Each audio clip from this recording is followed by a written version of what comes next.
Equipo 2. Evolución del sexo. Para entender mejor este tema, veamos el concepto de sexo y evolución. ¿Qué es la evolución? Es el cambio que se da en los seres vivos comenzando desde sus orígenes hasta su presente. Este cambio de condición da origen a una nueva forma. Se dice que la evolución del hombre comenzó hace más de 5 millones de años. Durante los estudios que se han realizado a lo largo de este tiempo, se han creado distintas teorías.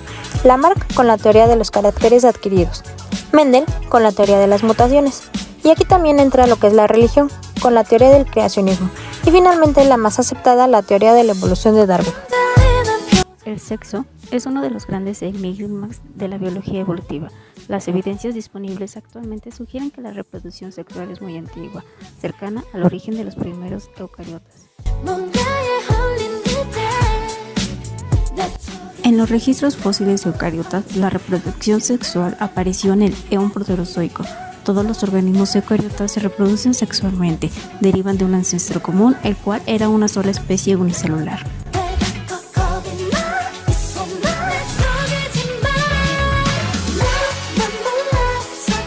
La reproducción sexual está ampliamente extendida entre organismos animales, vegetales y unicelulares, y es el tipo predominante de reproducción entre los organismos formados por células con núcleo.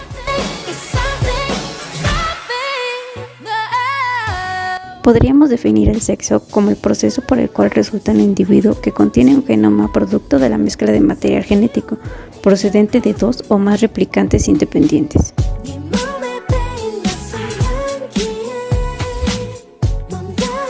El concepto de sexo incluye muchos tipos de intercambio génico. En procariotas hay multitud de procesos denominados parasexuales que incluyen distintos modos de intercambio génico que pueden llevar o no a la producción de nuevos individuos a partir de progenitores, es decir, reproducción.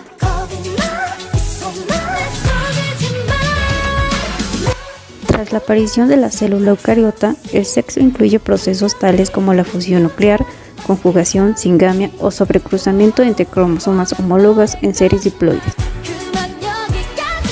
El término sexo se ha utilizado preferentemente para describir el tipo de reproducción biparental que se da en animales y plantas superiores, aunque este no es, como vemos, el único proceso de tipo sexual. Resulta de mayor interés ya que es en él donde aparecen las desventajas que han hecho del sexo el principal enigma de la biología evolutiva. La teoría canibalista postula que el sexo tuvo su origen en el pasado, cuando la fagocitosis seguida de fusión de una célula con otra dio lugar en algunos casos a la coexistencia de los núcleos de ambas células, y a esta coexistencia confiere una ventaja adaptativa a las células híbridas. La célula fagocitada puede tener un genoma similar al de la célula fagocítica, de modo que al menos uno de sus genes podría funcionar como copia de respaldo, por lo que esta fagocitosis daría lugar a una diploidía parcial e imprevista en lugar de servir como alimento. Para explicar un poco el origen del sexo, nos basaremos en la teoría fagocítica o canibalista del evolucionista John Maynard Smith. Se basa en que una de las propiedades fundamentales de las células eucariotas es su capacidad de fusionarse entre sí y en la función fagocítica, ambas propiedades dependientes de características de la membrana citoplasmática. La capacidad de las células de fusionarse entre sí es un proceso muy primitivo y la fagocitosis está ampliamente extendida entre eucariotas primitivos. Durante los estudios de la evolución del sexo se han creado algunas hipótesis. 1. El sexo puede incrementar el fitness, pues permite la producción de mejores crías por selección de pareja. 2. Ayuda a reparar mutaciones deleterias por convección de secuencias durante el apareamiento de cromosomas homólogos en la meiosis. 3. La progenie con dos padres tiene mayor fitness que con uno solo. Y ahora nos hacemos la pregunta, ¿podría el sexo evolucionar por selección grupal y su distribución explicarse por un mecanismo de selección de especies? La reproducción sexual es la estrategia reproductiva que llevan a cabo muchos animales y plantas para dar lugar a nuevos individuos que perpetúen la especie. La reproducción sexual en animales consta de varias etapas, comenzando con la gametogénesis. Este fenómeno consiste en la formación y desarrollo de los gametos femeninos y masculinos dentro de las gónadas femeninas y masculinas respectivamente. Tras la gametogénesis, el mecanismo por el cual se produce la fertilización es el apareamiento. Mediado por hormonas, los individuos en edad fértil buscarán la compañía del sexo opuesto para aparearse y tras el cortejo se producirá la cópula en aquellos animales que tengan fertilización interna. Las especies con fertilización externa liberarán los gametos al medio para que se fertilicen. Tras la fertilización ocurre la última fase de la reproducción sexual, la fecundación, que consiste en una serie de cambios moleculares que permiten la fusión del núcleo del óvulo con el núcleo del espermatozoide. Los tipos de reproducción sexual existentes en animales están relacionados con el tamaño de los gametos que van a unirse en fecundación. Así encontramos la isogamia, anisogamia y ogamia. La isogamia es la fusión de dos gametos de similar tamaño. No se pueden diferenciar visualmente cuál es el gameto masculino o femenino. Tanto uno como otro pueden ser móviles o inmóviles. Este tipo de reproducción no se da en animales. La anisogamia es la fusión de gametos de distintos tamaños. Hay diferencias entre los gametos masculinos y femeninos y ambos pueden ser móviles o inmóviles. La ogamia es la fusión de un gameto femenino muy grande e inmóvil con pequeños gametos masculinos móviles. A continuación se mencionarán algunos ejemplos de animales que se reproducen sexualmente. Los mamíferos, como los perros, chimpancés, ballenas o el ser humano, tienen reproducción sexual con fecundación interna y ogamia. Las aves, aunque pongan huevos al ser animales ovíparos, siguen igualmente esta estrategia reproductiva sexual con ogamia. Los reptiles, anfibios y peces también se reproducen sexualmente, aunque ciertas especies siguen una estrategia sexual en ciertos momentos de su vida. Algunos son ovíparos y otros ovivíparos. Muchos de ellos tienen fertilización externa y otros tanto interna. Los artrópodos son un grupo amplio y diverso de animales, por lo que en este grupo encontraremos tanto fecundación interna como externa y casos de ogamia y anisogamia. Algunos podrán reproducirse asexualmente. La reproducción asexual es una estrategia reproductiva que llevan a cabo ciertos animales y plantas, en la cual no es necesaria la presencia de dos individuos adultos de sexos distintos. Tipos de reproducción asexual. Se mencionarán los tres tipos más conocidos y estudiados. Partenogénesis. En la partenogénesis es necesario un óvulo pero no un espermatozoide. La ginogénesis. Los óvulos necesitan un estímulo para desarrollar un embrión, un espermatozoide, pero este no dona su genoma. Y por último, la multiplicación vegetativa. Esta se divide en tres: la gemulación, que es una reproducción asexual típica de las esponjas marinas. La brotación, un grupo de células de la superficie del animal comienza a crecer hasta formar un nuevo individuo que puede finalmente separarse o permanecer unido y formar una colonia. Y por último, la fragmentación.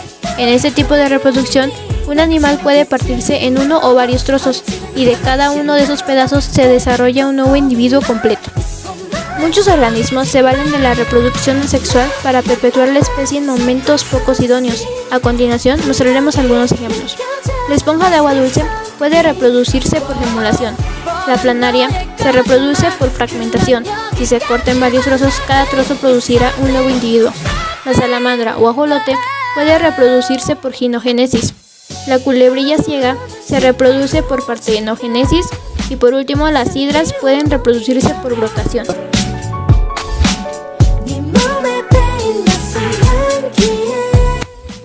¿Qué es un huevo? Un huevo es un gameto, capaz de ser fecundado al unirse a otros gametos masculinos, y así dar un nuevo individuo.